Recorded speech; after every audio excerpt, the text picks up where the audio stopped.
Hello everyone. ये vision IAS की magazine है सितंबर 2025 के लिए। इसमें राज्य व्यवस्था एवं शासन, polity and governance, international relations, economics, security और एनवायरनमेंट, ये सभी टॉपिक्स कंप्लीट हो चुके हैं। इसमें अगला टॉपिक सामाजिक मुद्दे। सामाजिक मुद्दे नेपाल में जनरेशन जेड। जैन का मतलब है जनरेशन, जेड का विरोध प्रदर्शन। इसमें 1997 से 2012 के बीच में जो भी युवा हैं उनके द्वारा विरोध प्रदर्शन किया गया सत्तारूढ़ सरकार के विरुद्ध में। इसमें सत्तारूढ़ सरकार के पतन के बाद सुशीला कार्की को 2026 के चुनाव तक, जब तक 2026 के चुनाव नहीं हो जाते, अंतरिम प्रधानमंत्री सुशीला कार्की जी को नियुक्त किया गया है। इसमें नेपाल में जनरेशन जेड विरोध प्रदर्शन के कारण कौन कौन से हैं? सोशल मीडिया प्लेटफॉर्म्स पर जो राष्ट्रव्यापी प्रतिबंध लगाया गया, राष्ट्रव्यापी प्रतिबंध लगाया गया। इसमें जो भी भ्रष्टाचार, नेपाल में बहुत ज़्यादा भ्रष्टाचार बढ़ रहा था और महंगाई और बेरोजगारी बहुत ज़्यादा हो रही थी, और नेपाल में वृद्ध नेता, उनके बारी बारी से उनकी सरकार आई जा रही थी, उनके खिलाफ ये विरोध प्रदर्शन किया गया। नेपाल सरकार 26 प्रमुख सोशल मीडिया प्लेटफॉर्म्स, इसमें 26 सोशल मीडिया प्लेटफॉर्म्स, अब जो युवा थे वो अपनी आवाज़ उठा रहे थे, तो यहाँ पर जो नेपाल की सरकार है उसने 26 प्लेटफॉर्म्स जो सोशल मीडिया है उसको प्रतिबंध लगा दिया। तो यहाँ के जो युवा थे उनमें और ज़्यादा आक्रोश उत्पन्न हुआ। तो उन युवाओं को लगा कि हमारी आवाज़ को बंद किया जा रहा है, तो वही था ये व्हाट्सएप, इंस्टाग्राम आदि पर प्रतिबंध लगा दिया गया, जिससे उन युवाओं को लगा कि अभिव्यक्ति की स्वतंत्रता को दबाने और नागरिकों के मूल अधिकारों का उल्लंघन किया जा रहा है। जब वो विरोध प्रदर्शन कर रहे थे, अपनी शांति से आवाज़ उठा रहे थे स्टार्टिंग में, तो उन यहाँ पर ये इस पे प्रतिबंध लगा दिया गया सोशल मीडिया पे। अब इनको लगा कि हमारी अभिव्यक्ति की स्वतंत्रता और जो नागरिकों के मूल अधिकार हैं उनका उल्लंघन किया जा रहा है। बढ़ता भ्रष्टाचार और जवाबदेही की यहाँ पर कमी थी। भ्रष्टाचार बहुत तेजी से यहाँ पर बढ़ रहा था, जबकि जो नेता हैं, इनके जो फैमिलीज हैं, इनके बच्चे हैं, वो विदेशों में एक बहुत अच्छी लाइफ गुजार रहे हैं और ये अपनी पोस्ट सोशल मीडिया पर शेयर कर रहे थे। तो इन युवाओं को लगा कि ये लोग इतने खुश हैं, इतनी महंगाई, इतना भ्रष्टाचार, इतना सब कुछ होते हुए भी, और यहाँ पर जो भी आम लोग हैं उनको रोटी भी नहीं मिल रही थी। सोशल मीडिया, इसमें भ्रष्टाचार और जवाबदेही की कमी, व्यापक भ्रष्टाचार, उच्च स्तरीय घोटाले, यहाँ पर बहुत ज़्यादा घोटाले हो रहे थे, और कानूनी सुधारों की कमी ने जनता में सरकार के प्रति अविश्वास पैदा हो गया था।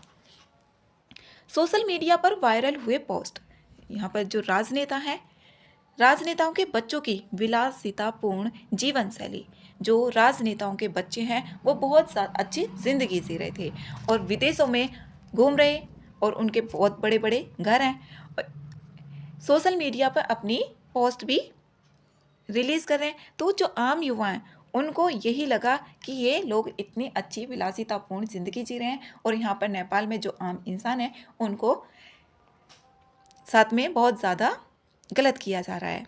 अन्य कारण, विरोध प्रदर्शन के खिलाफ सरकार की जवाबी कार्रवाई। नेपाल की 21% जो आबादी है वो 15 से 24 वर्ष के आयु वर्ग होने के जोश में, जो 21% जनसंख्या है ना नेपाल में, वो 15 से 24 आयु वर्ग के बीच में आते हैं। तो जो युवा जोश की अभिव्यक्ति, बांग्लादेश जैसे वैश्विक युवा आंदोलन से प्रेरणा भी ली। ये जो आंदोलन हुआ है, विरोध प्रदर्शन हुए नेपाल में, इसने अभी बांग्लादेश में भी हुआ था, और 1990 2006 के जन आंदोलन जैसे राजनीतिक विरोधों का इतिहास रहा। युवा आंदोलनों की विशेषताएं, युवा आंदोलनों की विशेषताएं क्या रही हैं? इसमें विकेंद्रीकृत और नेतृत्व, इसमें कोई भी लीडर, किसी भी नेता का कोई लीडर यहाँ पर नहीं था।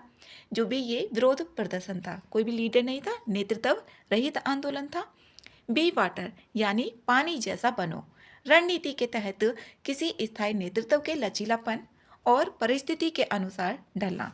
जैसे यहाँ पर उदाहरण के लिए देखें, हांगकांग विरोध प्रदर्शन, ये 2019 में हुए थे। इसी तरीके के विरोध प्रदर्शन थे। इसमें केंद्रीय नेतृत्व नहीं होने के कारण प्रशासन के लिए आंदोलन को समाप्त करना कठिन हो गया था। प्रौद्योगिकी और डिजिटल माध्यमों का उपयोग, इसमें यहाँ पर एनक्रिप्टेड ऐप्स जैसे Telegram, signal, virtual private VPNs। अब ये VPNs के बारे में देखते हैं क्या होता है। इस तरीके से पूछ लिए जाते हैं प्रीलिम्स में। VPNs ये जो होता है, इसमें डिवाइस और जो इंटरनेट होता है उसके बीच में एक ये सुरक्षित सुरंग बनाता है।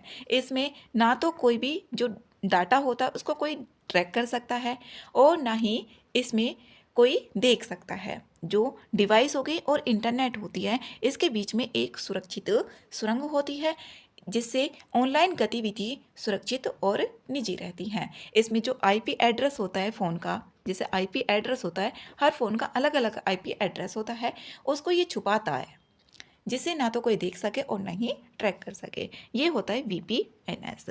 पहचान को गुप्त रखने ऑनलाइन टूल्स का इसमें प्रयोग किया जाता है। उदाहरण के लिए इसमें म्यांमार के युवाओं का 2021 में ये सैन्य तख्तापलट हुआ था, तो वहाँ पर VPNs का ही प्रयोग किया गया था। सोशल मीडिया के माध्यम से लोगों को जुटाना, जैसे वायरल हैशटैग, मीम्स, इन्फ्लुएंसर्स के जरिए अंतर्राष्ट्रीय समर्थन भी जुटाया गया। इसमें जो NGO है ना, जो भी विरोध प्रदर्शन में हिस्सेदारी रही NGOs, इन NGOs को USA के द्वारा भी यहाँ पर वित्तीय सहायता प्रोवाइड की गई, इसलिए ज़्यादा और भी ज़्यादा ये विरोध प्रदर्शन हुआ। मिश्रित रणनीतियाँ, जैसे यहाँ पर देखें, हांगकांग के प्रदर्शनकारियों ने ऑनलाइन प्लेटफॉर्म्स पर योजना बनाई। ये है युवा केंद्रित और विद्यार्थी प्रेरित। ये जो विरोध प्रदर्शन था इसमें युवा केंद्रित था और ये विद्यार्थी प्रेरित था।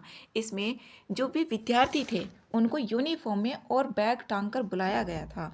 जैसे जनरेशन Z है, ये स्वयं को बदलाव का माध्यम मानती है। जो युवा केंद्रित है और विद्यार्थी प्रेरित है, ये स्वयं को जो बदलाव का माध्यम मानती है। पुरानी पीढ़ियों की तुलना में सत्ता को चुनौती देने के लिए अधिक तत्पर है। उदाहरण के लिए जैसे कि थाईलैंड में राजशाही व्यवस्था को सुधार के लिए विरोध प्रदर्शन हुए थे 2020 में। इसमें अलग अलग मुद्दे एक साथ जुड़ना, इसमें जो और भी मुद्दे थे वो एक साथ जुड़ गए, जैसे कि अलग अलग सामाजिक और पर्यावरणीय सरोकारों को एक साथ जोड़ा गया। जैसे यहाँ पर ईरान में जैन जेड महिलाओं के नेतृत्व में वीमेन लाइफ एंड फ्रीडम आंदोलन था। ये वीमेन को लेकर था, लाइफ एंड फ्रीडम आंदोलन 2022 में, ये ईरान में। अपरंपरागत और प्रतीकात्मक विरोध की शैली। अपरंपरागत, इसमें जो संस्कृतियों के तत्वों का मिश्रण, जैसे कि अंतर्राष्ट्रीय गीतों, कला का उपयोग, मौन प्रदर्शन, और इसमें ब्लैंक प्ले कार्ड्स। जो ब्लैंक प्ले कार्ड्स होते हैं, इसमें सीखने और याद करने के पहले क्या हुआ था उनसे हम क्या सीख लें, ये होता है। इसमें फ्लैश मॉब, जो फ्लैश मॉब होता है, इसमें लोगों को, फ्लैश मॉब के अंतर्गत लोगों को एक सार्वजनिक स्थान पर, जो पब्लिक प्लेस होते हैं ना, उस पे लोगों को इकट्ठा किया जाता है और थोड़े समय के लिए प्रदर्शन करेंगे ये, और जैसे ही प्रदर्शन हो गया और ये जल्दी से इधर उधर चले जाते हैं। इस तरीके से होता है ये। इसमें वायरल डांस चैलेंज ये शामिल होते हैं, जैसे कि चीन में अभिव्यक्ति की स्वतंत्रता के लिए यहाँ पर ब्लैंक पेपर प्रोटेस्ट 2022 में चलाया गया था। चीन में ये स्वतंत्रता, जो अभिव्यक्ति की स्वतंत्रता है, उसके लिए चलाया गया था। अल्पकालिक लेकिन उच्च प्रभाव वाले आंदोलन, इसमें उदाहरण के लिए श्रीलंका में ये था, जो कम समय के लिए चला था लेकिन इसका जो प्रभाव था बहुत ज़्यादा पड़ा था। अर्गल्या आंदोलन 2022, ये श्रीलंका में था, कम समय के लिए चला लेकिन इसका बहुत ज़्यादा प्रभाव भी छोड़ा था इसने। नागरिक आंदोलनों में युवाओं की भूमिका, युवाओं की भूमिका देखा जा सकता है, हम पुराने इतिहास से भी सीख सकते हैं। जैसे कि क्रांतिकारी संगठन थे, तो इसमें उदाहरण के लिए कांग्रेस के युवा संगठन ने शांतिपूर्ण आंदोलन का नेतृत्व किया था। जो कांग्रेस के युवा संगठन थे उन्होंने शांतिपूर्ण तरीके से, जैसे कि गांधी जी थे, गांधी जी के जो सभी आंदोलन थे वो अहिंसात्मक थे। बाद में हिंसात्मक हो गए, लेकिन उनको वापस ले लिया जाता था। जबकि अनुशीलन समिति और युगांतर समूह, ये क्रांतिकारी संगठन, ये सशस्त्र प्रतिरोध किया था इन्होंने, जो अनुशीलन समिति और युगांतर समूह। नागरिक अधिकार आंदोलन, अमेरिका का सिविल राइट्स मूवमेंट, जो विद्यार्थियों के नेतृत्व में वियतनाम युद्ध का विरोध प्रदर्शन किया। लोकतांत्रिक अधिकारों की रक्षा, ये बेलारूस 2020 में चुनावी धोखाधड़ी और सत्तावादी दमन के खिलाफ में विद्यार्थियों के द्वारा ये विरोध प्रदर्शन था। बेलारूस में चुनावी धोखाधड़ी और सत्तावादी दमन के खिलाफ। ये मेंस के लिए इम्पोर्टेंट है, अगर क्वेश्चन आता है तो इनको लिखा जा सकता है कि इनसे सीख ली जा सकती है और कहाँ कहाँ पर नागरिक आंदोलन हुए थे।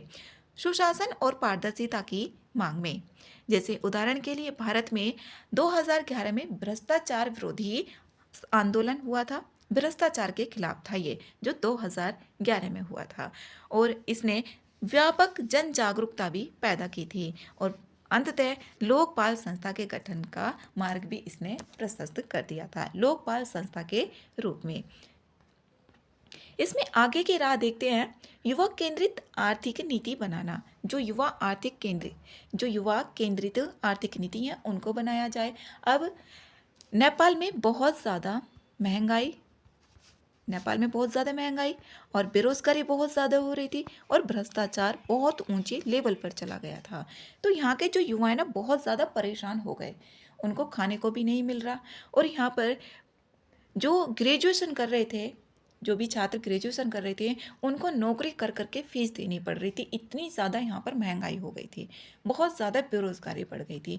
और कुछ लोग तो यहाँ पर यूक्रेन और रूस का अभी वॉर हुआ था, तो यूक्रेन में भी चले गए, वहाँ पर उसमें सेना में शामिल हुए और उसको भेजा गया लड़ने के लिए, तो वहाँ पर शहीद भी हो गए कुछ लोग जो नेपाली थे और उनके घर उजड़ गए। तो यहाँ पर बहुत ज़्यादा था। तो जो युवा हैं उनके लिए कुछ भी जो आर्थिक नीति है वो भी बनाई जानी चाहिए, जैसे उद्यमिता, व्यावसायिक, क्योंकि वो कमाएं पैसा, अब पैसा कमाएंगे, वो काम करेंगे तो उसमें ज़्यादा ध्यान रहेगा।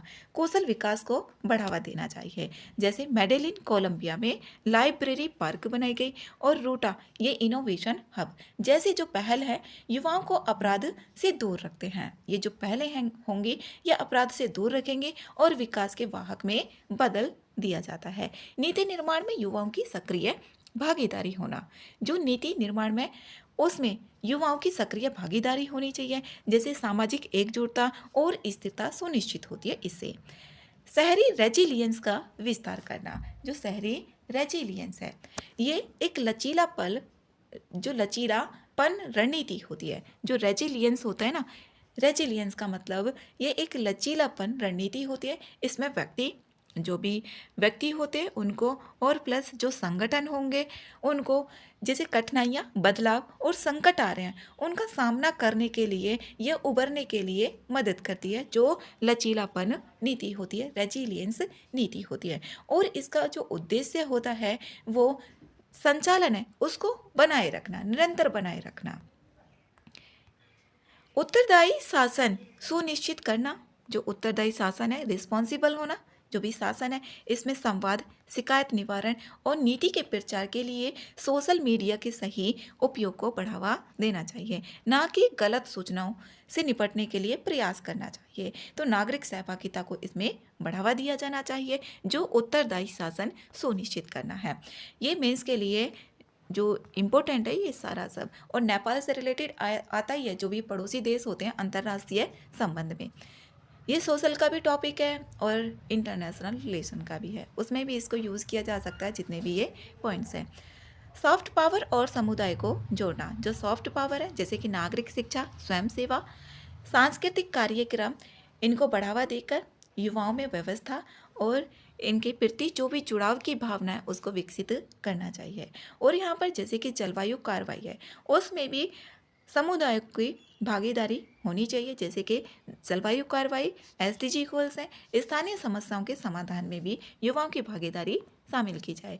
अभी इसमें यही है निष्कर्ष कि जो ऐसे समय आ सकते हैं, जैसे ये नेपाल में विरोध प्रदर्शन हुआ, यहाँ पर अन्याय, जैसे कि बहुत ज़्यादा इन्फ्लेशन हो रहा था, बेरोजगारी बहुत ज़्यादा बढ़ रही थी, भ्रष्टाचार भी बहुत ज़्यादा हो रहा था, यहाँ पर करप्शन बहुत ज़्यादा हो रहा था, और जो भी वृद्ध यहाँ पर नेता उनके हाथों में ही बहुत सालों से यहाँ पर सत्ता है, तो उसके विरोध में और यहाँ पर अन्याय, क्योंकि अन्याय अगर सहेंगे तो और भी ज़्यादा अन्याय होता जाएगा। इसी के लिए यहाँ पर जो भी अन्याय हो रहा है उसको अन्याय को सहन नहीं करना चाहिए, यहाँ पर विरोध करने में सफल हों। ऐसा नहीं समय आना चाहिए अगर अन्याय हो रहा है। जो जैन जेड के विरोध प्रदर्शन इसी प्रकार की नागरिक सक्रियता का प्रतीक है। जो जैन जेड है, जनरेशन जेड के विरोध में इसी प्रकार की है, जो सत्ता को चुनौती दी जा सकती है। और हाशिए पर जो भी आम जनता है, उसमें जो पढ़े लोग हैं, उनकी आवाज़ को बुलंद करते हैं, लोकतांत्रिक भागीदारी के स्वरूप को फिर से परिभाषित करते हैं। ये इसमें पूरा आर्टिकल है। नेक्स्ट, घरेलू हिंसा से महिलाओं का संरक्षण अधिनियम PWDVA 2005, protection of women from domestic violence act PWDVA 2005। ये एक्ट है, ये 2005 में इसको गठित किया गया था। अब 2025 में इसके पूरे 20 वर्ष हो गए हैं। घरेलू हिंसा से महिलाओं का संरक्षण अधिनियम, अब इसके बारे में देखते हैं। ये एक कानून है महिलाओं को घरेलू हिंसा से बचाने के लिए। अब घरेलू हिंसा जैसे शारीरिक हो सकती है, यौन संबंधी भी, भावनात्मक भी और आर्थिक शोषण, इसमें ये सभी शामिल होते हैं जो घरेलू हिंसा है। और इस अधिनियम में जो पीड़िता महिला है, जो भी पीड़िता महिला है, उसको यहाँ पर साझा घर में रहने का अधिकार, सुरक्षा आदेश, वित्तीय सहायता जैसे अधिकार मिलते हैं इस अधिनियम में। अब इसका उद्देश्य देख लेते हैं, इसका उद्देश्य क्या है। जो आर्टिकल 14, 15 और 21, यहाँ पर 14, 15 और 21 मूल अधिकारों की सुरक्षा ये सुनिश्चित करती है महिलाओं को मूल अधिकार प्रदान करने के लिए। भारत महिलाओं के खिलाफ सभी प्रकार के भेदभाव का उन्मूलन पर ये अभी समय इस पर हस्ताक्षर करने के बावजूद अब भारत ने ये जो अधिनियम है ना CEDAW, इस पर हस्ताक्षर कर दिए थे। तो घरेलू हिंसा से निपटने के लिए ये अधिनियम बनाने के लिए बाध्य था, एक विशेष कानून के लिए, क्योंकि इस अधिनियम पर इस अभी समय पर भारत ने हस्ताक्षर कर दिए थे। अधिनियम के जो मुख्य प्रावधान है, घरेलू हिंसा जो यहाँ पर डोमेस्टिक वायलेंस है, इसकी परिभाषा क्या है। एक व्यापक परिभाषा, इसमें हिंसा और हिंसा की जो धमकी दी जाती है, जैसे शारीरिक, यौन, भावनात्मक, मौखिक तथा आर्थिक उत्पीड़न, ये सभी इसमें शामिल होती हैं। और जो दहेज की अवैध मांग होती है ना, वो भी इसमें सभी शामिल है, घरेलू हिंसा की ये श्रेणी में आते हैं। इसका विस्तार भी किया गया, जैसे कि विवाह, लिव इन रिलेशनशिप में जो रहने वाले लोग हैं, पारिवारिक संबंधी और साझा गृहस्थी, ये सभी महिलाओं पर लागू होता है।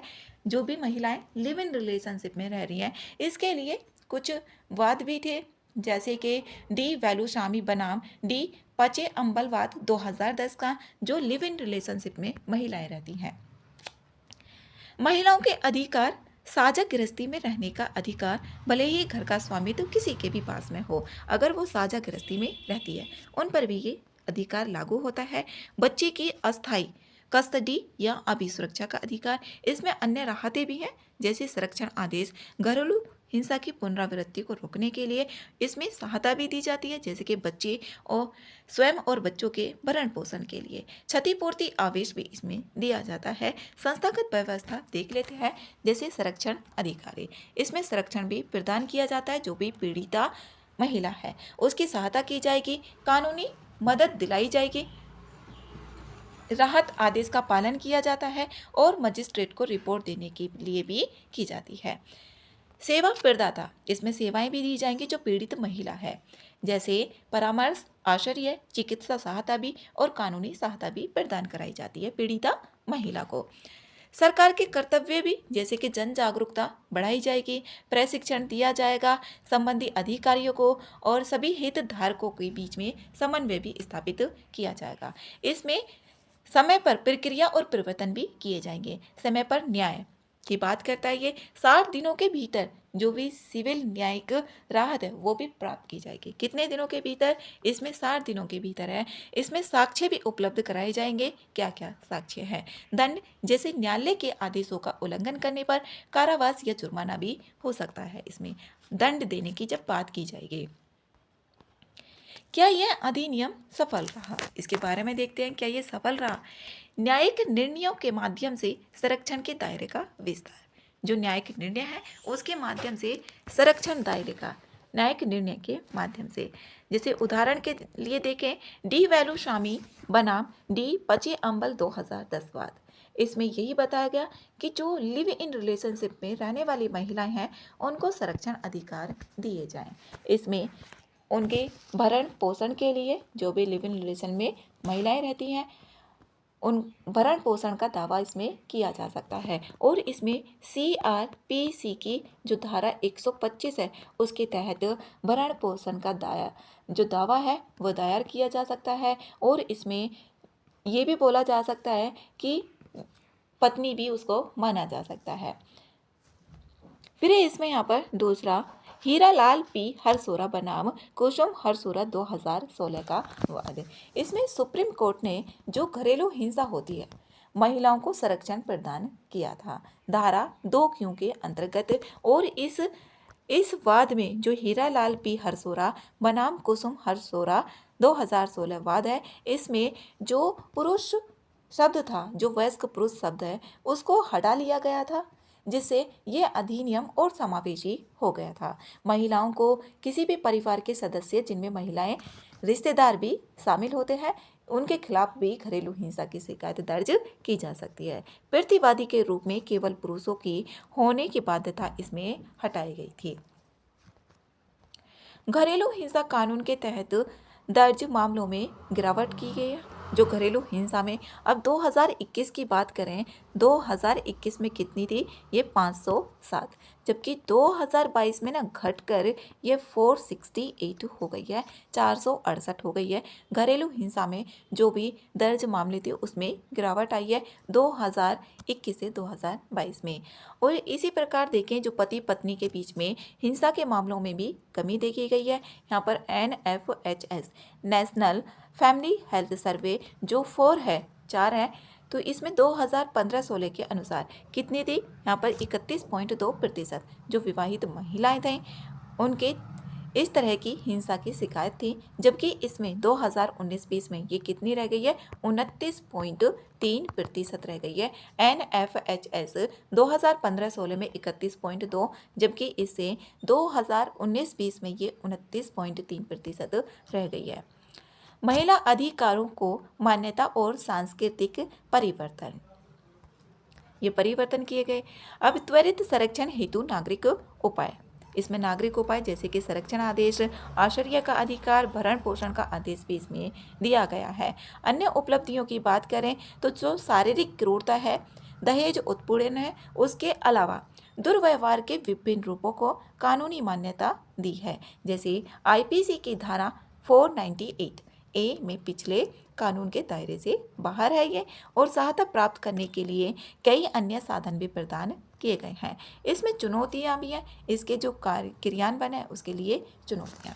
अब जैसे यहाँ पर देखें, PWDVA के तहत दो सिद्धि का मतलब यही होता है कि न्यायालय के द्वारा, जैसे सुप्रीम कोर्ट है, मान लिया सुप्रीम कोर्ट है और कोई व्यक्ति है, कानूनी प्रक्रिया के माध्यम से उस व्यक्ति को ठहरा दिया जाता है कि उसने ये अपराध किया है। इस तरीके से वही होता है दो सिद्धि।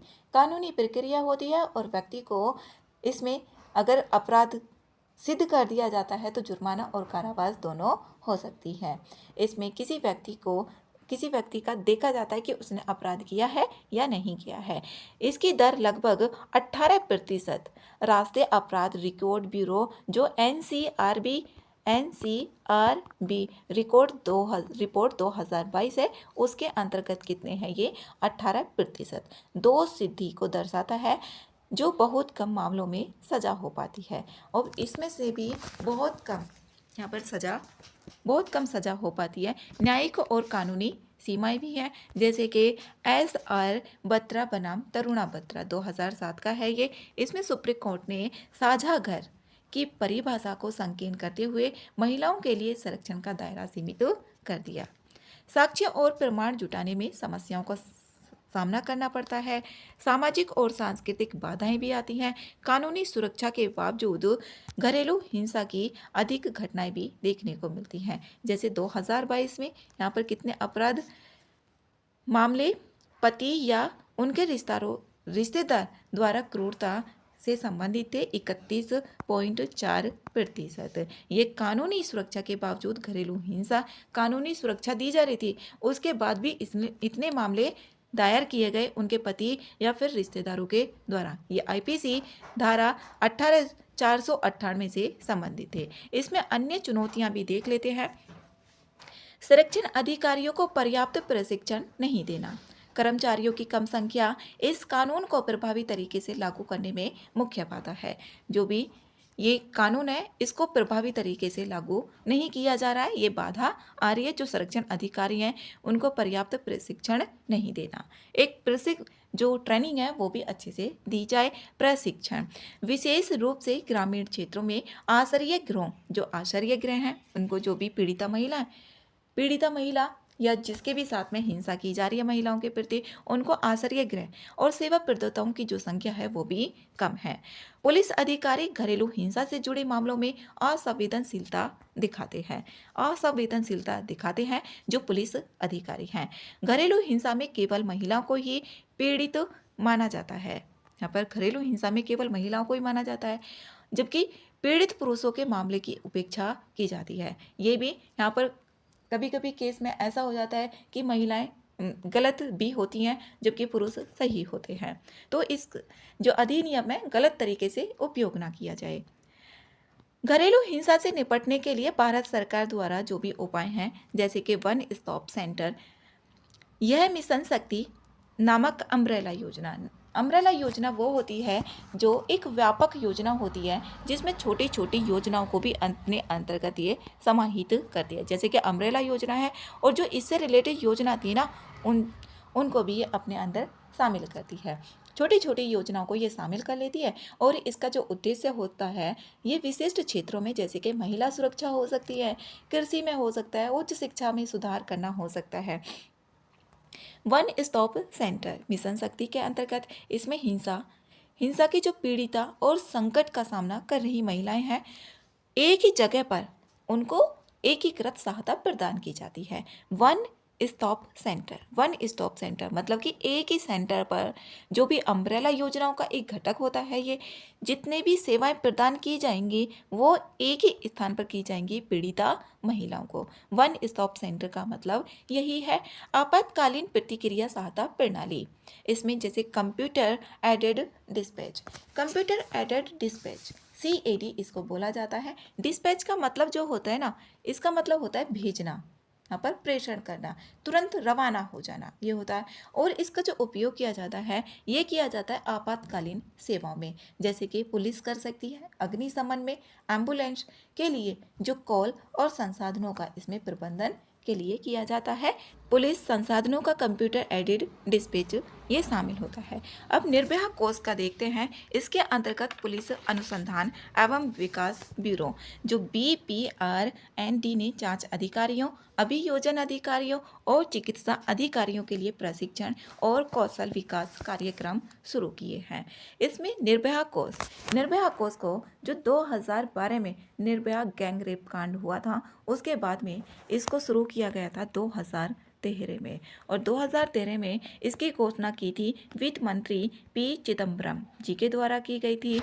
और इसमें ये एक कोष है, इसका उद्देश्य जो भी देश में महिलाएं हैं उनकी सुरक्षा और सशक्तिकरण से जुड़ी हुई जो भी प्रोजेक्ट हैं, जो भी परियोजनाएं हैं उनको, और पहले हैं उनको वित्त पोषित करना है। इसका उद्देश्य जो निर्भया कोष है, इसमें एक फंड होता है, इसमें जो पैसा होता है वो महिलाओं से जुड़ी हुई परियोजनाएं और पहल है उनको वित्त पोषित करता है। 2013 में इसकी घोषणा की गई थी। 2012 के जो ये निर्भया गैंग रेप हुआ था। फिर इसमें अन्य उपाय भी हैं। महिला डेस्क यहाँ पर महिला हेल्प डेस्क ये भी स्थापित किए गए। महिला हेल्प डेस्क ये क्या होती है? ये पुलिस थानों में महिलाओं को सुरक्षित और जैसे पुलिस थाने हो गए, महिलाओं को सुरक्षित और सुलभ जगह प्रदान की जाती है, जिस स्थान पर वो अपनी शिकायतें और समस्याओं को दर्ज करा सकें और बता सकें अच्छे से। जैसे महिलाओं के प्रति अपराधों से निपटने के लिए इसका प्रयोग किया जाता है। उन्हें परामर्श, कानूनी सहायता और अन्य संबंधित सेवाओं से भी जोड़ा जाता है। जो महिला हेल्प की बात की जा रही है तो वही है कि महिलाओं की हेल्प की जा रही है। WHD इसमें स्थापित किए गए और पूरे देश के लिए इसमें एकल महिला हेल्पलाइन नंबर भी जारी किया गया। पूरे देश के लिए एकल महिला हेल्पलाइन नंबर भी जारी किया गया। आगे की राह इसमें देखते हैं। जो पीड़ित तो हैं उनको उत्कृष्ट सहायता प्रदान करने तथा अधिकारियों की जवाबदेही सुनिश्चित करने, संरक्षण अधिकारियों के लिए निर्धारित मानक और प्रशिक्षण कार्यक्रमों की सुधार की जरूरत है। इसमें यहाँ पर विश्वास को सुदृढ़ करने के लिए महिला केंद्रित पुलिस इकाइयों का भी विस्तार और उनका संवेदीकरण। जो भी पीड़िता महिलाएं पुलिस जो अधिकारी होते हैं उनके द्वारा असंवेदनशील तरीके से व्यवहार किया जाता है, बल्कि असंवेदनशील से व्यवहार न होकर संवेदनशील तरीके से किया जाए। पीड़िताओं को आजीवन समग्र सहायता उपलब्ध कराने का उद्देश्य आश्रय गृह पुनर्वास कार्यक्रमों में वृद्धि होनी चाहिए। पितृसत्तात्मक जो मानसिकता है उसको कम किया जाए, उसको उन्मूलन किया जाए। महिलाओं के महिलाओं को शिक्षा प्रदान की जाए। आर्थिक, अब महिलाओं में शिक्षा ज़्यादा होगी तो वहाँ पर आर्थिक पैसे की भी उनको प्रॉब्लम नहीं होगी और सामुदायिक जो सशक्तिकरण होगा उसका भी बढ़ावा मिलेगा। घरेलू हिंसा की महिला अभियुक्तों से निपटने और उनकी पुनर्वास जो व्यवस्था है आवश्यक संशोधन किए जाने चाहिए उसमें। और जो स्टेप है यहाँ पर स्टेप जैसी सरकारी योजनाओं के लिए भी लाभान्वित किया जाना चाहिए महिलाओं को। इसमें निष्कर्ष, अपने परिवर्तन के 2 दशक के बाद जो ये अधिनियम है 2005 का है, ये तो वही बोला हुआ है 2 दशक के बाद, मतलब 20 साल इसको पूरे हो गए हैं। यहाँ पर इसकी उपलब्धियाँ और जो भी अनुपलब्धियाँ उसको भी बताया जा सकता है। पहले यहाँ पर लिखा जा सकता है कि इसने जो भी हमने देखा, अब चुनौती देखी, इसने क्या क्या अचीव नहीं किया। निष्कर्ष में वही होता है कि पहले तो हमने कि हाँ इसने ये अचीव नहीं की गई हैं चीज़ें जो अधिनियम है, और बाद में जो निष्कर्ष बता दिया जाए कि हाँ इसने ये कर लिया लेकिन अभी ये आगे की तरफ अग्रसर है, इसमें और अच्छे काम किए जा रहे हैं, सरकार के द्वारा योजनाएं चलाई जा रही हैं, वही है। घरेलू हिंसा से महिलाओं का संरक्षण अधिनियम महत्वपूर्ण उपलब्धि के रूप में स्थापित होने के साथ साथ समाज का प्रतिबिंब ये प्रस्तुत करता है और ये अधिनियम भारत में महिला अधिकारियों को मान्यता प्रदान करने की दिशा में प्रगति का प्रतीक है। इसमें सामाजिक, आर्थिक, सांस्कृतिक अवरोधों को समाप्त करने के लिए इसमें ये सारे जो अवरोध आ रहे थे उनको समाप्त करने के लिए एक लंबी यात्रा अभी बाकी है। अभी मतलब बहुत कुछ करना है, लेकिन ये आगे अधिनियम बढ़ रहा है और इसका सही तरीके से उपयोग किया जा रहा है। महिलाओं को हिंसात्मक घरेलू परिवेश में बनी रहने की विवश करती है। इसमें अगला है भारत में प्रजनन दर में गिरावट। इसमें डिक्लाइन हुई है। जो फर्टिलिटी रेट है इंडिया में, जो फर्टिलिटी रेट है उसमें यहाँ पर डिक्लाइन हुई है। अभी इसमें देखें जो सैंपल रजिस्ट्रेशन सिस्टम है, सैंपल रजिस्ट्रेशन सिस्टम, इसकी रिपोर्ट के अनुसार TFR जो टोटल फर्टिलिटी रेट है इसमें पहली बार ऐसा देखा गया है कि 2.1 की जो प्रतिस्थापन दर है उसको प्राप्त कर लिया है। 2.1 का लक्ष्य है, तो इसमें पहली बार ऐसा देखा गया है कि इसने प्राप्त कर लिया ग्रामीण भारत में। TFR ने ये ग्रामीण भारत का बोला है। इसमें कुल जो प्रजनन दर होती है, कुल प्रजनन दर, ये एक महिला है, जैसे एक महिला मान लिया और अपने पूरे प्रजनन काल में जो भी औसतन संतानों की औसत संख्या होगी उसी को ही बोला जाता है TFR।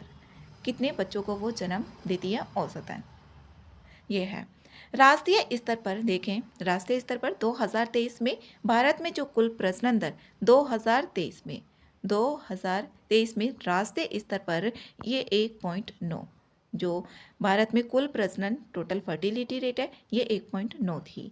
अब इसमें 18 राज्यों और केंद्र शासित प्रदेशों में यह 2.1 के प्रतिस्थापन स्तर से कम दर्ज की गई। 18 राज्यों में 1.9, 18 राज्यों और केंद्र शासित प्रदेशों में ये जो 2023 में 1.9 है, 2.1% से कम है, 2.1 से कम है।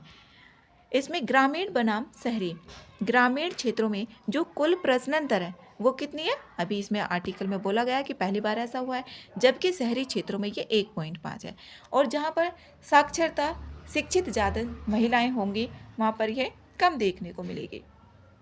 इसमें आगे है कितनी है, कहाँ पर, ग्रामीण क्षेत्रों में ये कुल प्रजनन दर कितनी है, 2.1 है, जबकि शहरी क्षेत्रों में 1.5 है। ये पहली बार हुआ है कि जो TFR है ग्रामीण क्षेत्रों में ये प्रतिस्थापन स्तर तक 2.1 तक पहुंच गई है। सर्वाधिक कुल प्रजनन दर कहाँ पर है, बिहार में 2.8% है, और जबकि सबसे कम कहाँ पर है, ये दिल्ली में है 1.2, और जबकि सबसे अधिक 2.8 है बिहार में। शैक्षिक स्तर के आधार पर देखें, जहाँ पर शिक्षा ज़्यादा होगी तो वहाँ पर क्या होगी, ये जो प्रजनन दर है वहाँ पर कम होगी। इसमें देखो ये व्युत्क्रम संबंध होता है शिक्षा के आधार पर, जहाँ पर शिक्षा होगी, शिक्षा का स्तर, शिक्षा का जो स्तर होगा वो प्रोपोर्शनल होगा 1 जो भी प्रजनन दर है, प्रजनन दर। यहाँ पर पूछा भी जा सकता है, किसी भी जैसे क्वेश्चन है उसमें पॉइंट डाला जा सकता है कि जो शिक्षा का स्तर है वो व्युत्क्रमानुपाती होती है प्रजनन दर के। तो अगर प्रजनन दर ज़्यादा होगी तो वहाँ पर शिक्षा का स्तर कम है, अगर शिक्षा का स्तर ज़्यादा होगा तो वहाँ पर प्रजनन दर वो कम होगी, उल्टा हो जाता है इसमें। अब निरक्षर महिलाएं देखें तो वहाँ पर कुल प्रजनन दर कितनी है, 3.3 है, और जबकि जहाँ पर साक्षर महिलाएं हैं वहाँ पर कुल प्रजनन है 1.8। अब सकल प्रजनन दर GRR देखते हैं। इसमें जैसे एक महिला के जीवन काल में होने वाली बेटियों की औसत संख्या को ये संदर्भित करती है। जो भी औसत यहाँ पर बेटियों की औसत संख्या होगी उसको ये संदर्भित करेगी एक महिला के जीवन काल में कि कितनी बेटियां उसको पैदा हुई। राष्ट्रीय स्तर पर देखा जाए तो इसमें कितनी है, 0.9 है कुल सकल प्रजनन दर। ग्रामीण बनाम शहरी में देखते हैं। अभी इसमें ये ग्रामीण सकल प्रजनन दर 1 है, जबकि शहरी में 0.7 है। अब इससे ये ज़्यादा है 0.3, जिसे पता चलता है कि ग्रामीण क्षेत्रों में महिलाएं शहरी क्षेत्रों की महिलाओं की तुलना में अधिक बेटियों को जन्म दे रही है। इसे ही पता चल रहा है आंकड़े से कि शहरी क्षेत्रों में कितना है, 0.7 है, जबकि ग्रामीण में 1 है, तो ये इससे ज़्यादा हुआ, 0.3 ज़्यादा है। तो यहाँ पर ग्रामीण में बेटियों को जन्म देने वाली महिलाएं ज़्यादा। आयु विशिष्ट प्रजनन दर जो ASFR होती है, ये एक विशिष्ट आयु वर्ग, इसमें एक विशिष्ट आयु वर्ग देखा जाता है और 1000 महिला जनसंख्या पर जीवित जन्मों की संख्या को मापा जाता है। एक विशिष्ट आयु वर्ग, जैसे हम सपोज करते हैं, जैसे यहाँ पर 25 से लेकर 27 वर्ष की महिलाएं हैं, महिलाओं पर 1000, 25 से 27 वर्ष की जो महिलाएं हैं उस आयु वर्ग में प्रति 1000 महिलाओं पर होने वाली जीवित जन्मों की संख्या कितनी है, उसको मापता है ये, जैसे एक वार्षिक वर्ष हो गया।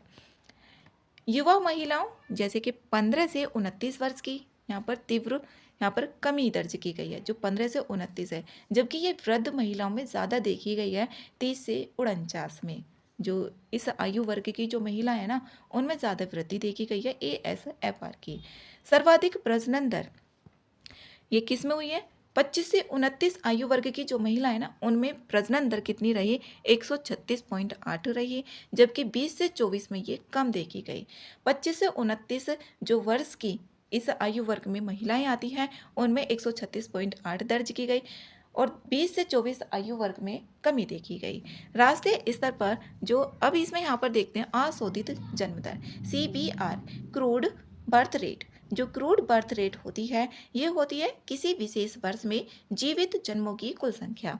विशेष वर्ष की बात करेंगे, यहाँ पर विशेष वर्ष में जो जीवित जन्मों की संख्या है, जीवित जन्मों की संख्या, और डिवाइड में जो होती है कुल संख्या, जो देश की कुल जनसंख्या है वो, और इंटू में होता है यहाँ पर 1000। अब 100 नहीं होता, ये 1000 होता है। कभी कभी फॉर्मूला भी उसमें लिखा हुआ आ जाता है कि क्या है इसमें। अशोधित जन्म दर जो क्रूड बर्थ रेट होती है, इसका फॉर्मूला ये होता है। जैसे अब हम मान लेते हैं कि कोई देश है और उसकी जो जनसंख्या है वो 10 लाख मान ली। इसमें हमने यहाँ पर सपोज किया है 2, 4 और 1, 5, 10 लाख हो गई है। यहाँ पर 10 लाख, ये 10 लाख हो गई किसी देश की जनसंख्या। और किसी विशेष वर्ष में जीवित जन्मों की कुल संख्या हमने मान ली 20,000, 20,000 मान ली। तो फॉर्मूले में पुट करेंगे 20,000, और यहाँ पर कितनी है 10 लाख, यहाँ पर 10 लाख है, और इंटू में कितना होगा 1,000 होगा। यहाँ पर 100 नहीं होता 1,000, 3 जीरो से ये 3 जीरो कैंसिल हो गए, और 3 जीरो से ये 3 जीरो कैंसिल हो जाएंगे। तो इसमें जो क्रूड बर्थ रेट होगी यहाँ पर कितनी हो जाएगी, ये 20 होगी, क्योंकि 3 जीरो ये खत्म हो गए। इस तरीके से भी अब पूछे जा रहे हैं। जो 2025 का पेपर था यूपीएससी का, उसमें कई सवाल ऐसे पूछे गए थे कि इसमें राजकोषीय घाटा, प्रभावी घाटा इतना दे दिया गया। उसमें अगर पता होगा तो कैलकुलेशन करके वो निकल जाता।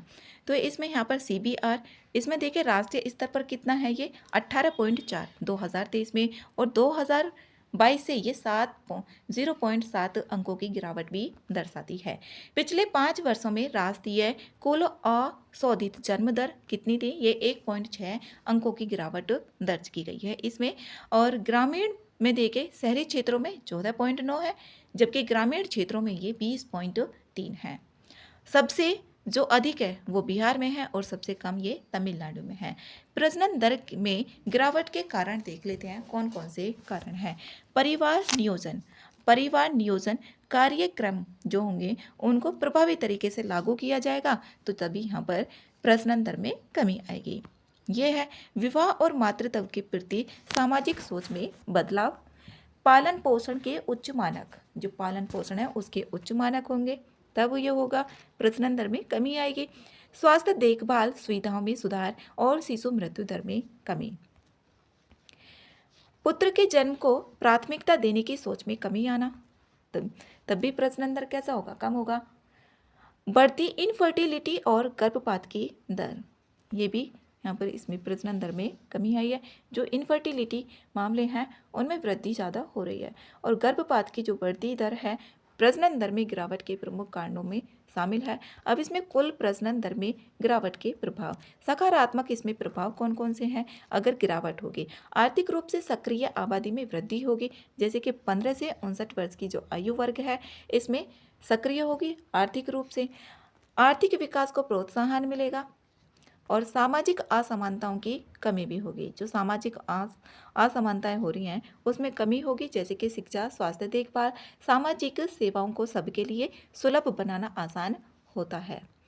पर्यावरणीय संधारणीयता, और इसमें यहाँ पर नकारात्मक प्रभावों की बात की गई है, जैसे आर्थिक और सामाजिक। अगर इसमें ज़्यादा वृद्धि होगी प्रजनन दर में, तो आर्थिक और सामाजिक प्रगति में यहाँ पर बाधा भी आएगी। आबादी में वृद्धजनों का बढ़ता अनुपात होगा, और असमान क्षेत्रीय विकास, जैसे उदाहरण के लिए देखा जा सकता है प्रजनन दर में क्षेत्रीय असमानताएं, क्षेत्रीय विषमताएं, और राजनीतिक प्रतिनिधित्व यानी संसद में प्रतिनिधित्व में असंतुलन को ये बढ़ा सकती है। जैसे बिहार में, उत्तर प्रदेश में, मध्य प्रदेश, राजस्थान, छत्तीसगढ़ प्रजनन दर में गिरावट को रोकने की एक चुनौती भी है। इसमें जनसंख्या वृद्धि के लिए कुछ सरकारी पहले हैं। राष्ट्रीय जनसंख्या नीति 2000, जो राष्ट्रीय जनसंख्या नीति 2000 है, इसका उद्देश्य है प्रतिस्थापन स्तर की प्रजनन दर प्राप्त करके जनसंख्या का स्थिर करना, जैसे मातृ और शिशु स्वास्थ्य, परिवार नियोजन सेवाओं को सुलभ और गर्भ निरोधक साधनों के प्रसार पर विशेष ध्यान दिया गया है। इसमें यही है कि जो इसका उद्देश्य प्रतिस्थापन स्तर की प्रजनन दर प्राप्त करके जो जनसंख्या उसको स्थिर करना। राष्ट्रीय जनसंख्या नीति 2000, गर्भ निरोधक साधनों में वृद्धि, जैसे यहाँ पर अंतरा और छाया जैसे नए विकल्प जोड़े गए हैं। मिशन परिवार विकास, ये 7 उच्च प्रजनन दर वाले राज्यों, इसमें कौन कौन से हैं? 6 पूर्वोत्तर राज्यों पर केंद्रित है। इसका उद्देश्य है परिवार नियोजन सेवाओं की पहुंच और गुणवत्ता में सुधार लाना। आगे की राह अलग अलग नीतियां अपनाना, इसमें अलग अलग नीतियां अपनाई जाएं। अधिकार आधारित परिवार नियोजन दृष्टिकोण अपनाए जाएं। आबादी में वृद्ध जनों के बढ़ते अनुपात को देखते हुए योजना भी बनाना कि जो वृद्ध जन है उनकी संख्या जो है वो बढ़ती जा रही है। सुलभ और सब्सिडी युक्त बाल देखभाल और महिला एवं पुरुष दोनों को पेरेंटल अवकाश की सुविधा भी देना। इसमें अगला है मोटापा और ओवरवेट। मोटापा और ओवरवेट ये NFH3 2005 से 6 और ये 2019 से 21 तक भारत में ओवरवेट और मोटापे की ये बढ़ती दरें यहाँ पर दी गई हैं। बच्चों में कितनी है और वयस्कों में कितनी है, किशोरों में कितनी है। अब बच्चों में देखते हैं, जो 5 वर्ष से कम के बच्चे हैं उनमें 1.5% से बढ़कर अब कितनी हो गई है ये, इससे 3 से जो NFHS national family health survey 3 से जो NFHS 5 है, इससे बच्चों में जो 5 वर्ष से कम है इसमें 1.5 से बढ़कर 3.4% हो गया। किशोरों में देखें यहाँ पर बालिकाओं लड़कियों में 2.4% से बढ़कर 5.4% हो गई है। बालकों में 1.7 से बढ़कर ये 6.6 हो गई है। और वयस्कों की बात करें तो 12.6 से बढ़कर ये 24 हो गई है। और पुरुषों में 9 पॉइंट, ये सभी में बढ़ोतरी हुई है। अब इसमें ऐसे नहीं पूछा जाएगा कि सब किस में कमी हुई है और बढ़ोतरी हुई है, तो सेंटेंस में आएगा कि सभी में, इसमें बच्चों में भी और वयस्कों में भी सभी में बढ़ोतरी हुई है NFHS 3 से NFHS 5 तक। अब इसमें यूनिसेफ के द्वारा एक रिपोर्ट जारी की गई है 2025 में। अभी पहली बार ऐसा देखा गया है कि बच्चों और किशोरों में मोटापे की व्यापकता कम वजन वालों की जो बच्चे हैं उसके अनुपात में अधिक हो गई है। जो मोटे बच्चे हैं, मोटे बच्चे यहाँ पर कम बच्चों की तुलना में अधिक हो गए हैं, ऐसा यूनिसेफ की रिपोर्ट 2025 में बताया गया है। ये है। अभी इसमें यहाँ पर यूनिसेफ के जो मुख्य बिंदु हैं इसके बारे में देखते हैं क्या है ये। 5 से 19 वर्ष के जो आयु वर्ग के बच्चे हैं, किशोरों में मोटापे का अनुपात 9.4%। ये वास्तव में जो कम बच्चों का अनुपात है 9.2 है।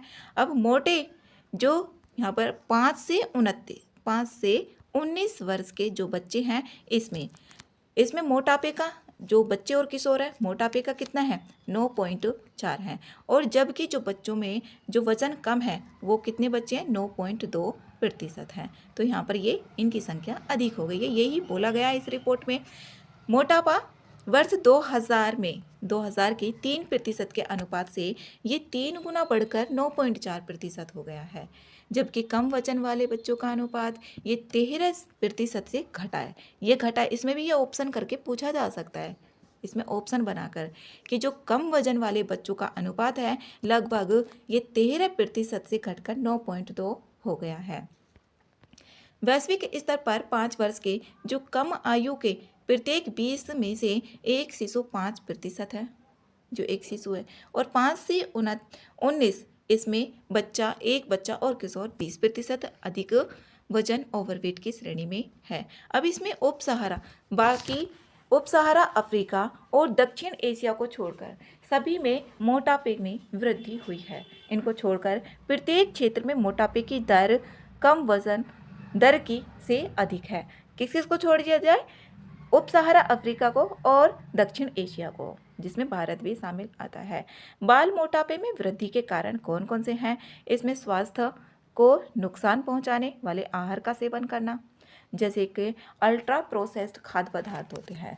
जो अल्ट्रा प्रोसेस्ड खाद्य पदार्थ कौन कौन से होते हैं? जैसे कि चिप्स होते हैं और जिसमें ज़्यादा शर्करा होती है, चीनी ज़्यादा होती है, नमक ज़्यादा होता है, वसा ज़्यादा होता है, कुकीज़ होते हैं, क्रैकर्स होते हैं। और मीठे उत्पाद में भी होते हैं, मीठी डेयरी उत्पाद जैसे आइसक्रीम हो गई, फ्लेवर्ड दही हो गया, मांस हो गया। तो इस तरीके के ये सभी जो उत्पाद आते हैं उनको अल्ट्रा प्रोसेस्ड खाद्य पदार्थ बोला जाता है। अल्ट्रा प्रोसेस्ड खाद्य पदार्थ इनका समावेश ज़्यादा हो गया जो बच्चों के भोजन है उसमें, और जैसे चीनी, नमक और जो भी यहाँ पर फैट होते हैं अनवांटेड, और इसमें एडिटिव्स जो प्रचुर मात्रा होती है, उन सभी ये शामिल होते हैं, फैट बढ़ता है। इसमें आर्थिक कारण भी है, जो भी अल्ट्रा प्रोसेस्ड खाद्य पदार्थ होते हैं, ये इनमें पोषक और ताजे खाद्य पदार्थों की तुलना में ये अधिक सस्ते होते हैं। विद्यालय भोजन कार्यक्रमों में प्रसंस्कृत खाद्य पदार्थों का उपयोग, जैसे 2024 में ये एक सर्वे किया गया, और विश्व भर के जो प्रत्येक 4 में से एक स्कूल प्रोग्राम्स में मांस परोसा जाता है। अनेक विद्यालय मिष्ठान, तले खाद्य पदार्थ और शर्करा युक्त पेय भी परोसते हैं। ये इसमें बताया गया। शारीरिक निष्क्रियता में वृद्धि हुई है। जो शारीरिक निष्क्रियता है उसमें वृद्धि हुई है, जैसे कि खुले स्थान है उसमें कमी आई है। परिवहन के साधनों में बदलाव किया गया। तीव्र शहरीकरण के कारण जो शारीरिक गतिविधि हैं उनके स्तर में कमी आई है, वैश्विक स्तर पर भी। आनुवंशिक कारण और विकार देखे गए, और अप्रभावी नीतियाँ जैसे कि 7% देशों में अनिवार्य front of pack nutrition labelling की व्यवस्था की गई। अब ये फ्रंट ऑफ पैक न्यूट्रिशन, इसमें जो भी ये टर्म है ना, ये पता होनी चाहिए। Front of pack nutrition labelling, ये जैसे कि रैपर है, कोई सामान खरीदा तो उसमें रैपर है, उसमें बताया जाएगा कि इतने प्रतिशत ये है, इतने प्रतिशत वसा है, इतने प्रतिशत इसमें प्रोटीन है, कार्बोहाइड्रेट की मात्रा इतनी है। उसमें बताया जाता है कि ये पदार्थ पोषक तत्वों से रिलेटेड है या नहीं है। उसमें सरल और आसानी में समझ आने वाली जो पोषण संबंधी होती है वो जानकारी लिखी गई होती है, जो भी रैपर होता है ऊपर। बढ़ते बाल मोटापे के जो दुष्प्रभाव है, जैसे कुपोषण का दोहरा बोझ, ओवरवेट और अल्पपोषण दोनों एक साथ ही मौजूद हो रहे हैं। गैर संचारी रोग, उनकी बढ़ोतरी होगी, गैर संचारी रोग होंगे।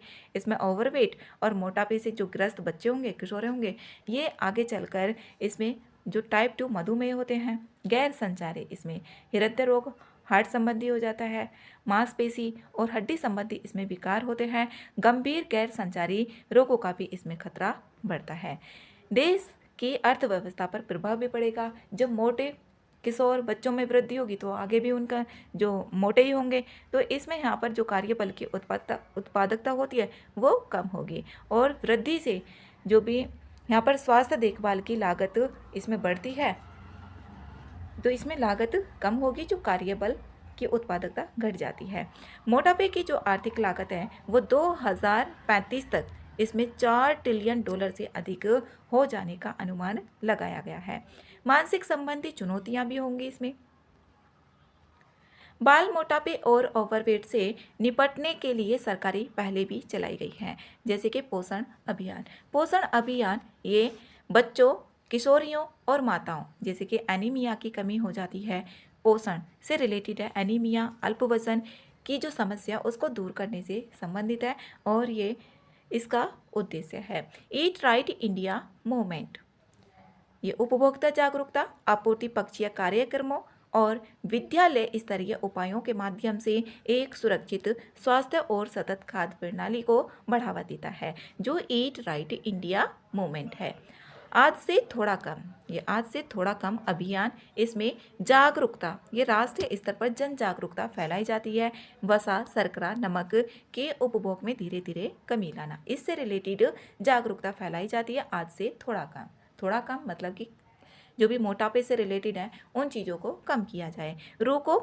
रूको रीपर्पस यूज्ड कुकिंग ऑयल पहल, ये जो रूको होता है इसमें जैसे एक बार तेल को यूज़ कर लिया, अब कुछ लोग होते हैं कि उसको बार बार यूज़ करते रहते हैं, तो उससे भी बीमारियों का खतरा ज़्यादा बढ़ता है। तो इसमें FSSAI की ये एक पहल है, FSSAI खाद्य सुरक्षा और मानक प्राधिकरण। इसका उद्देश्य यही है कि जो प्रयोग किया गया खाना पकाने का जो तेल था उसको इकट्ठा किया जाए और बायोडीजल जैसे अन्य उत्पादों में बदला जाए। इसके अंतर्गत प्रयोग किए गए तेल को फिर से खाद्य श्रृंखला में आने से रोकना है। जो प्रयोग कर लिया तेल को और फिर से खाद्य श्रृंखला में उसको यूज़ किया जाए तो उससे बीमारियां बढ़ेंगी और पर्यावरण भी प्रदूषित होगा।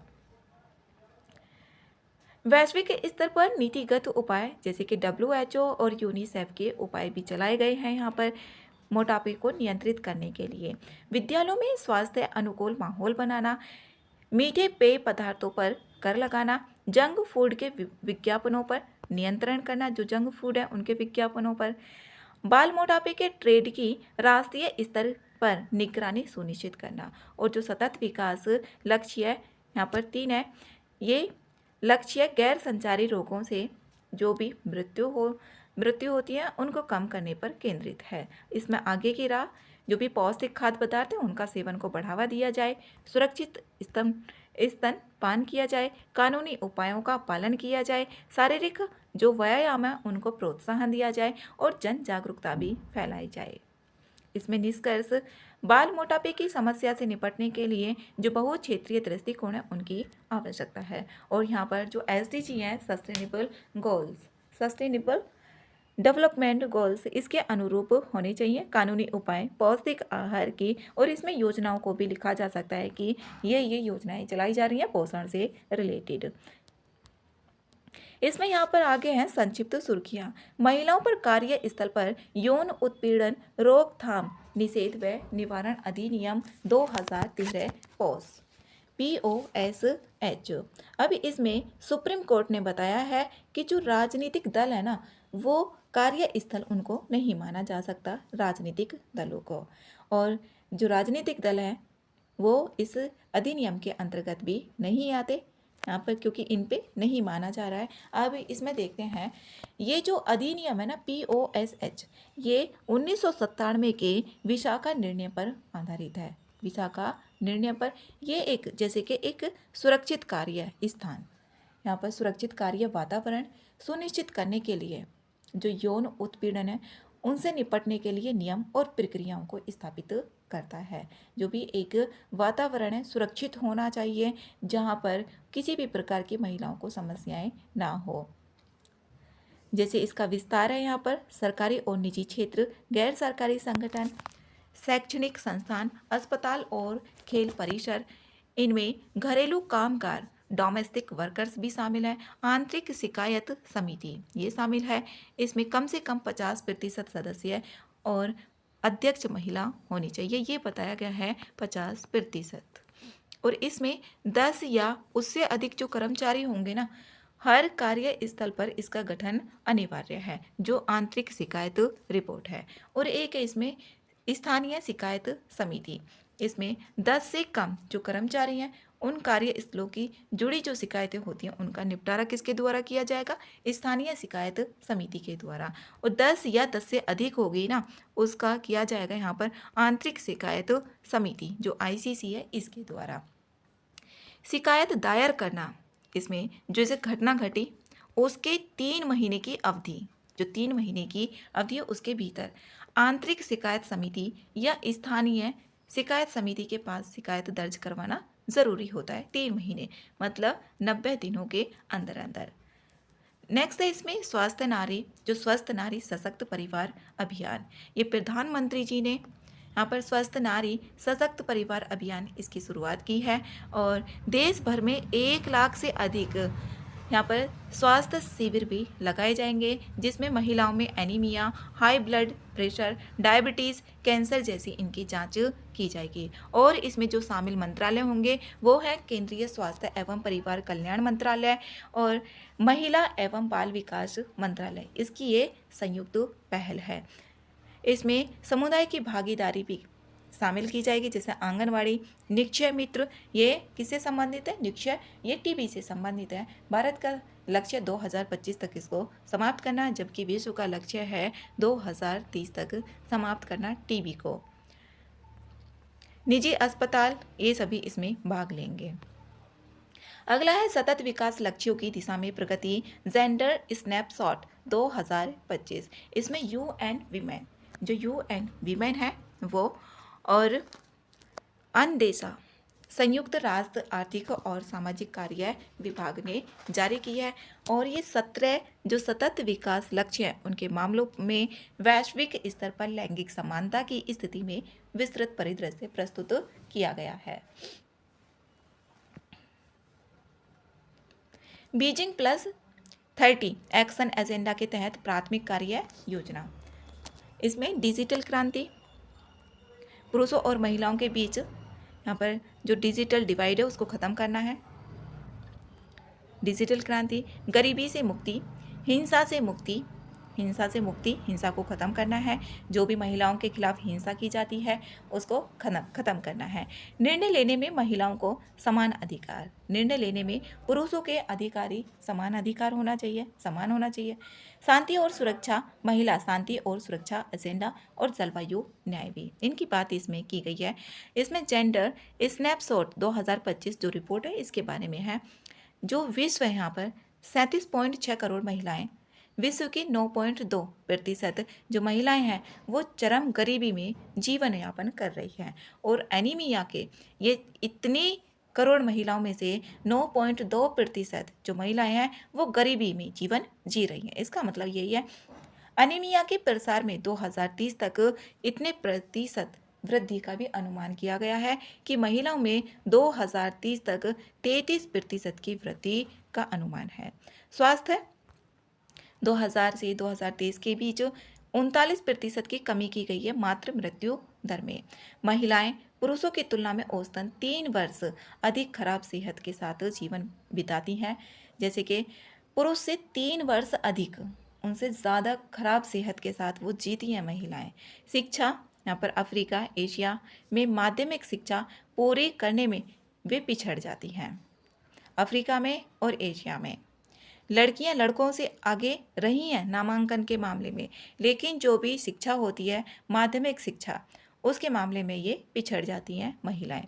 नेतृत्व और कार्य, संसद में महिलाओं की भागीदारी 27% है ये संसद में, और 30% प्रबंधन पदों पर महिलाएं कार्यरत हैं। लैंगिक हिंसा 12.5%, यहाँ पर जो नज़दीकी साथी द्वारा हिंसा का शिकार होती हैं जो 12.5% महिलाएं हैं। जो भी उनके निजी नज़दीकी साथी होते हैं वो भी हिंसा का शिकार बन जाती हैं, वो महिलाएं भी, जिनमें 19% लड़कियों की शादी और 18 वर्ष की आयु से पहले ही हो जाती है। इसमें 19% की जो लड़कियां हैं ये बताया कि 18 वर्ष से ही पहले हो जा रही है। डिजिटल डिवाइड, इतनी महिलाएं इंटरनेट से जुड़ी हुई हैं, ये पुरुषों की तुलना में कम है।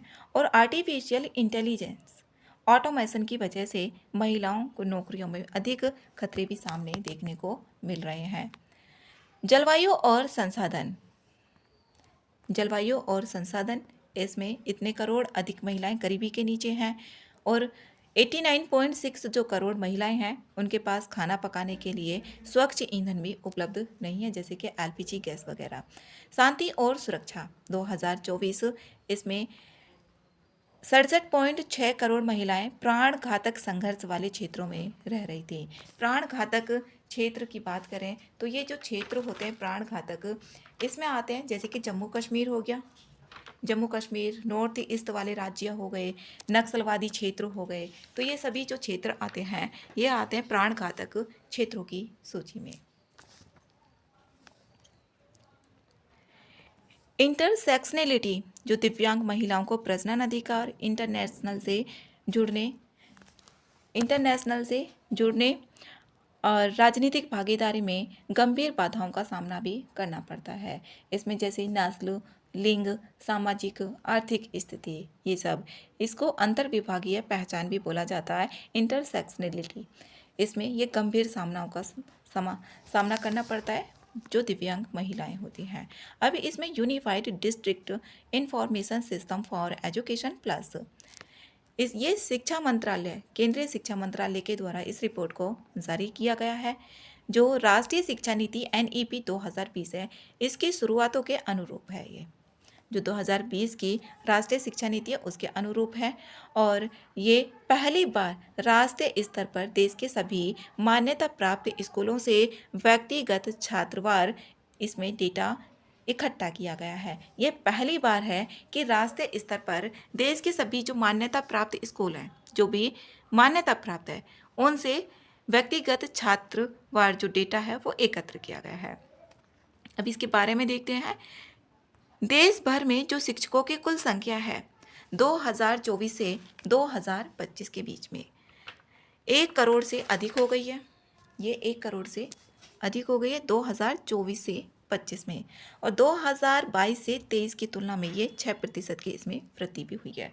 अभी देखा जाए स्कूलों में तो एक छात्र है 30 विद्यार्थियों पर, जो 30 स्टूडेंट हैं 30 छात्र हो गए और एक शिक्षक हो गया। छात्र शिक्षक अनुपात यहाँ पर ये बताया गया है, जो PTR है 1:30, मतलब कि एक शिक्षक है यहाँ पर 30 विद्यार्थियों पर। वर्तमान जो PTR है फाउंडेशनल पर 10 हैं, जो फाउंडेशनल होता है जो भी 1 से 5वीं कक्षा होती है उसमें 10 हैं, और प्रिपरेटरी जो उससे आगे की कक्षा होती हैं, और मिडिल 9 से 10वीं कक्षा, और सेकेंडरी जो 12वीं क्लास होती है उसमें 21 हैं। स्कूल की पढ़ाई बीच में छोड़ने वाले छात्रों की दर, इसमें प्रिपरेटरी की बात करें तो 2.3%, मिडिल का इतना है, और सेकेंडरी का ज़्यादा है 8.2%। जो सेकेंडरी 12th क्लास में छोड़ देते हैं उसमें गिरावट आई है। और GER यहाँ पर जो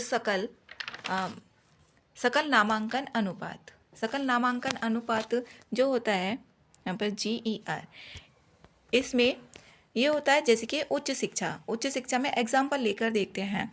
जैसे हमने मान लिया उच्च शिक्षा का भारत में जो देखा जाता है, जो आयु वर्ग 18 से 23 वर्ष, इसको देखा जाता है। 18 से 23 वर्ष में जितनी भी यहाँ पर जनसंख्या है आयु वर्ग की, हमने मान लिया 5000, एग्जाम्पल के लिए 5000। 18 से 23 जो आयु वर्ग है इसमें 5000 कुल जनसंख्या थी, और जो भी उच्च शिक्षा के लिए नामांकित किया था उसमें 2000 मान लिया कि 2000 लोगों ने नामांकित किया था। इसके कंपैरिजन में जो भी अब प्रतिशत आएगा ना, वही होता है सकल नामांकन अनुपात। जैसे कि यहाँ पर नामांकित किया उच्च शिक्षा के लिए 2000 स्टूडेंट्स ने, और टोटल इस आयु वर्ग में जो संख्या है वो 5000 है, तो इसका प्रतिशत निकाल देंगे। जैसे कि 5000 और 2000 कितने हुए थे, नामांकित हुए थे, और कितना 100%। 3 जीरो से 3 जीरो कैंसिल हो गई, तो यहाँ पर कितना, यहाँ पर 20 होया, तो ये आ गया 40%। तो 40% ये हमने एग्जाम्पल के लिए देखा। तो GER शिक्षा के क्षेत्र में किसी भी स्तर पर देखा जा सकता है। शिक्षा के क्षेत्र में जैसे प्राथमिक, प्राइमरी में भी, और यहाँ पर माध्यमिक और उच्च शिक्षा में भी, जो सभी छात्रों की कुल संख्या होगी उस आयु वर्ग की जो कुल संख्या थी उसके अनुपात में जो नामांकित थे उनका प्रतिशत के रूप में इसको व्यक्त किया जाता है। वही होता है GER। ये भी पूछा जा सकता है ऑप्शन बन के। तो इसमें मिडिल स्तर पर 90.3% और सेकेंडरी स्तरों पर यहाँ पर 68.5% तक सुधार किया गया है, ये सुधर गया है। अब इसमें देखें एक शिक्षक वाले जो स्कूल हैं उनकी संख्या में भी कमी हुई है, 6% की कमी देखी गई है। और शून्य नामांकन वाले, ये डाटा ना मेंस के लिए इम्पोर्टेंट ज़्यादा है, और इससे मार्क्स भी बढ़ते हैं अगर इस तरीके से हम डाटा लिखें, और दूसरों से अलग आंसर भी हो जाता है। स्कूलों की संख्या में भी लगभग 38% की भारी गिरावट दर्ज की गई है।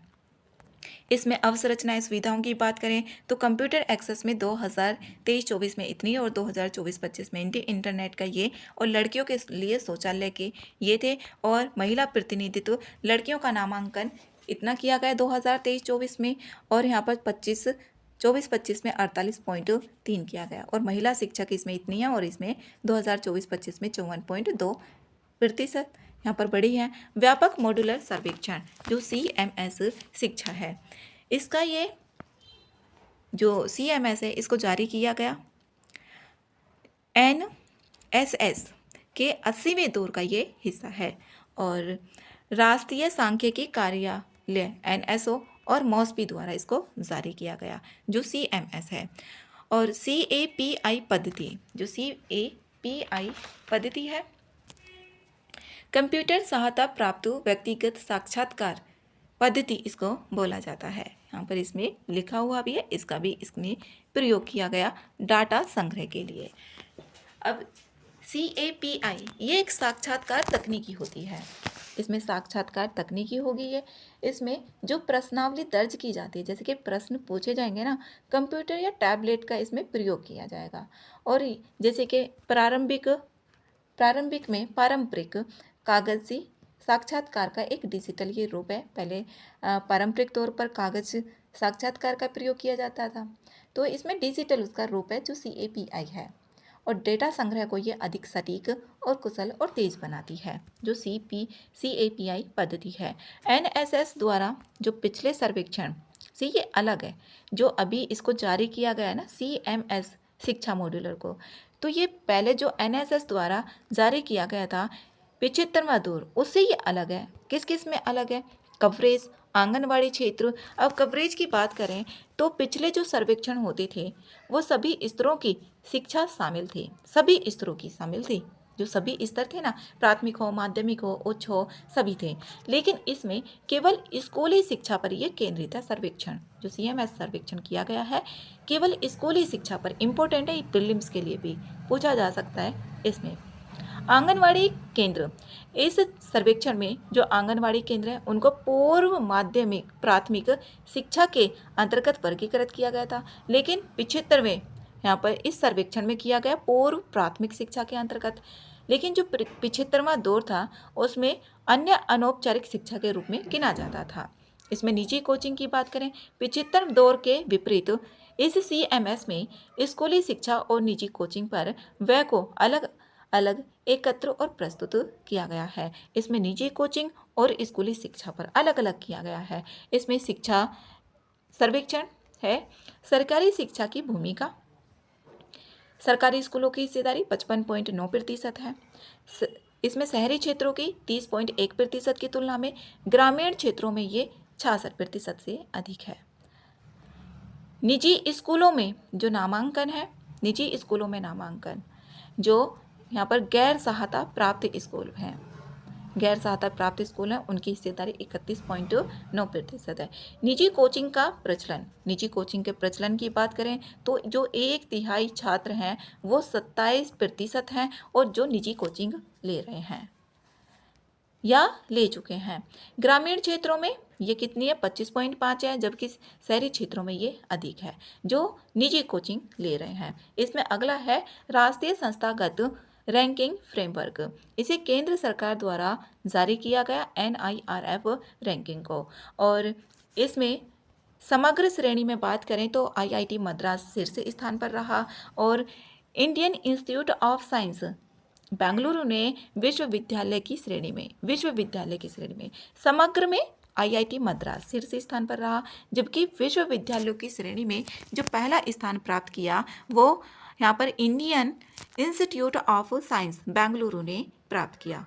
अब यहाँ पर NIRF है ये, इसे शिक्षा मंत्रालय के द्वारा यहाँ पर भारतीय जो शैक्षिक संस्थान है उनको रैंकिंग प्रदान करने के लिए 2015 में शुरू किया गया था, और इसमें मापदंड भी दिए गए हैं। कौन कौन से मापदंड हैं? जैसे कि शिक्षण, लर्निंग और संसाधन, अनुसंधान और व्यावसायिक अभ्यास, स्नातक परिणाम, आउटरीच और धारणा। भारत में सड़क दुर्घटनाओं की बात की इसमें बताया गया है, रिपोर्ट है ये, और किसके द्वारा लाई गई है ये रिपोर्ट? सड़क परिवहन और राजमार्ग मंत्रालय ने ये रिपोर्ट जारी की। इसमें कुल दुर्घटनाएं और मौतें 2023 में 4,80,583 ये सड़क दुर्घटनाएं से हुई, जिसमें 2022 की तुलना में ये 4.2% की भी वृद्धि दर्ज की गई। 2023 के दौरान 1845 जो 18 से 45 वर्ष के जो आयु के युवा हैं उनमें 66.4% है ये, और सर्वाधिक हिस्सेदारी 2023 में तमिलनाडु में ये सबसे अधिक रही। 2023 में है ये सबसे अधिक। उसके बाद में मध्य प्रदेश पहले नंबर पे तमिलनाडु में रही, और सेकंड नंबर पे ये मध्य प्रदेश में, और सड़क दुर्घटना से ये यहाँ पर सर्वाधिक में है ये। जबकि सड़क दुर्घटना के मामले में देखा जाए तो उत्तर प्रदेश इसमें पहले स्थान पर है, और उसके बाद है तमिलनाडु। दुर्घटना प्रवण राजमार्ग, इसमें लगभग 5% इसका हिस्सा है जो ये राजमार्ग हैं, और कुल दुर्घटनाओं का 53% से अधिक यहाँ पर दर्ज किया गया, और इसमें राजमार्गों पर हुई 59%। इसमें कारण कौन कौन से हैं? जो मानवीय गलतियाँ होती हैं सड़क पर, परिवेश और वाहनों की स्थिति सही नहीं होती, जो वाहनों वाहन है उनका उपयोग अवधि कितने साल पुराना है और ओवरलोडिंग ज़्यादा किया जाता है तो वाहनों की स्थिति भी सही नहीं होती। दुर्घटनाओं को कम करने के लिए सड़क परिवहन और राजमार्ग मंत्रालय द्वारा किए गए उपाय भी हैं, जैसे कि शिक्षा संबंधी उपाय हैं, इंजीनियरिंग संबंधी उपाय, प्रवर्तन संबंधी उपाय। यहाँ पर ये अधिनियम भी बताया गया है। मोटर वाहन अधिनियम 2019 के माध्यम से दंड और इलेक्ट्रॉनिक निगरानी इसमें शामिल है। आपातकालीन इसमें देखभाल भी शामिल है।